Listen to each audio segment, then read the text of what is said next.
नमस्कार, मैं Jully Tiwari. Daily news में आपका स्वागत है।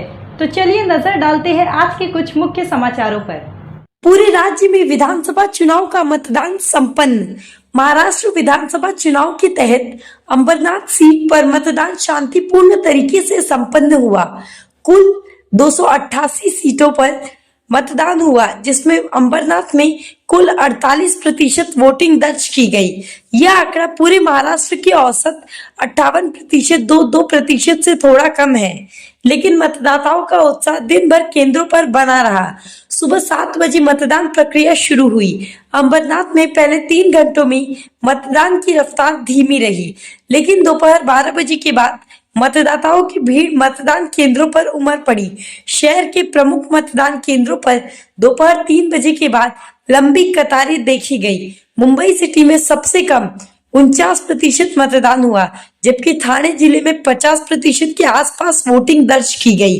अंबरनाथ में 48% मतदान दर्ज किया गया, जो कल्याण और डोंबिवली 51% से थोड़ा कम रहा। अंबरनाथ और ठाणे जिले के अन्य क्षेत्रों में चुनाव शांतिपूर्ण तरीके से हुए।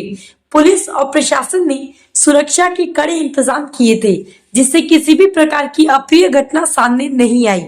मतदान केंद्रों पर सीसीटीवी और पुलिस तैनाती सुनिश्चित की गई थी। अंबरनाथ सीट पर इस बार मुख्य मुकाबला शिवसेना, उद्धव बालासाहेब गठ, बीजेपी और अन्य दलों के बीच है। इस क्षेत्र में पहली बार युवा मतदाताओं ने उत्साहपूर्वक भाग लिया। स्थानीय स्तर पर चुनावी मुद्दे जैसे पानी की समस्या, सड़कें और रोजगार चर्चा का केंद्र रहे। महाराष्ट्र के अन्य जिलों की बात करें तो गढ़चिरौली ने सबसे ज्यादा 59.63% मतदान के साथ रिकॉर्ड बनाया, जबकि मुंबई ने सबसे कम 49 दर्ज किया। अंबरनाथ के चुनावी नतीजे स्थानीय और राज्य स्तर की राजनीति को गहराई से प्रभावित करेंगे। 23 नवंबर को मतगणना होगी, जो यह तय करेगी कि अंबरनाथ के विकास और नेतृत्व का जिम्मा किसे मिलेगा।